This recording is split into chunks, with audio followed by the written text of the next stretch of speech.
نہ انہیں کسی سہولیات کی اجازت ہے،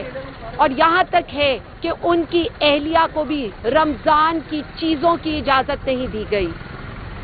تو میرا سوال آپ سب سے یہ ہے کہ یہ انسانیت کیا؟ میں تو آپ کو یہ کہوں گی کہ آپ تو انسان کہلانے کے بھی اس وقت حقدار نہیں ہیں، کیونکہ وزیر اعظم خان نے آپ سے کبھی بھی کوئی سہولت نہیں مانگی، انہوں نے اپنے لیے آپ سے کبھی بھی کوئی بات نہیں کی۔ اخبار بند کر کے دیکھ لیا، لائٹ بند کر کے دیکھ لی، ٹی وی بند کر کے دیکھ لیے،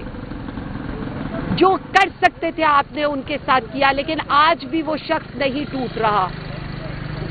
تو پوری پاکستانی قوم اس وقت اس ایک بات کے اوپر سراپے احتجاج ہے کہ آپ منتخب وزیر اعظم کے ساتھ یہ سلوک کیسے کر سکتے ہیں؟ سیری پائے اور نہاریاں کھانے والے کیا اس بات کا جواب دے سکتے ہیں؟ یہاں پر ایک اے سی اتارنے کی بات کے اوپر شور مچانے والے کیا مجھے یہ بتا سکتے ہیں کہ جو سلوک آج وزیر اعظم عمران خان صاحب کے ساتھ ہو رہا ہے کیا وہ انسانیت کے زمرے میں بھی آتا ہے؟ ان کی اہلیہ کو، ان کی بہنوں کے ساتھ جس طرح کا سلوک کیا جاتا ہے، کیا یہی خواتین کی تکریم ہے؟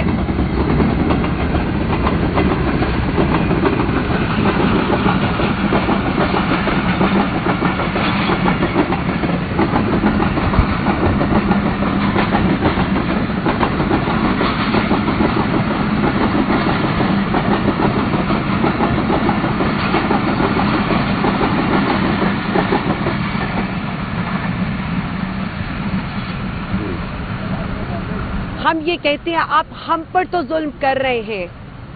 لیکن جو چور بازاری، جو نوسر بازی آپ عوام کے ساتھ کر رہے ہیں،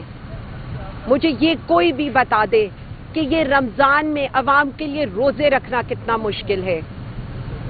آپ کی گرین لائن، آپ کی سڑک کا پینٹ بھی پہلی بارش میں دھل گیا تھا، اسی طرح قذافی اسٹیڈیم میں پہلی بارش میں ہی ہمیں نظر آ گیا کہ کس قدر کرپشن کی جا رہی ہے اس وقت اس حکومت کے اندر،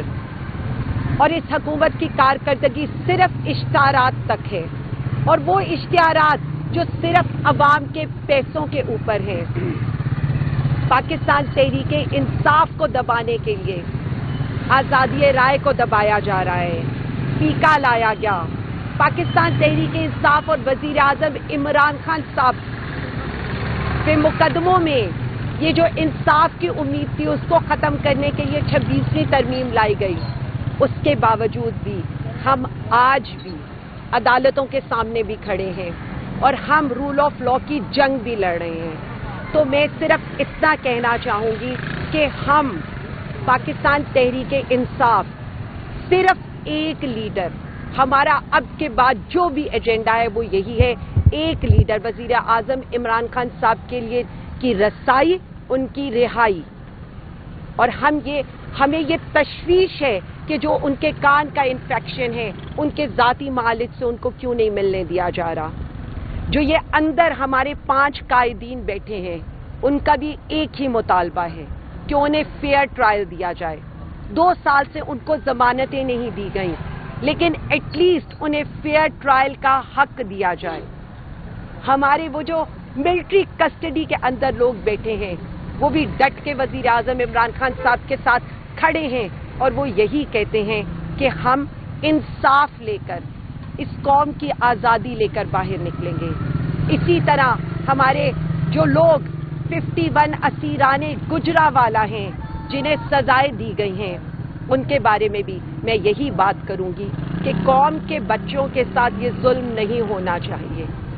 آپ ان کی ہائی کورٹ کی اپیلز کو لگائیں، ان کو سنیں، کیونکہ اب ان کی مائیں ان کے رستے دیکھ رہی ہیں۔ بہت ظلم ہو چکا ہے اس ملک میں، اب وقت آ گیا ہے کہ پاکستان کا سوچیں جس طرح سے وزیر اعظم عمران خان اور تحریک انصاف سوچتی ہے۔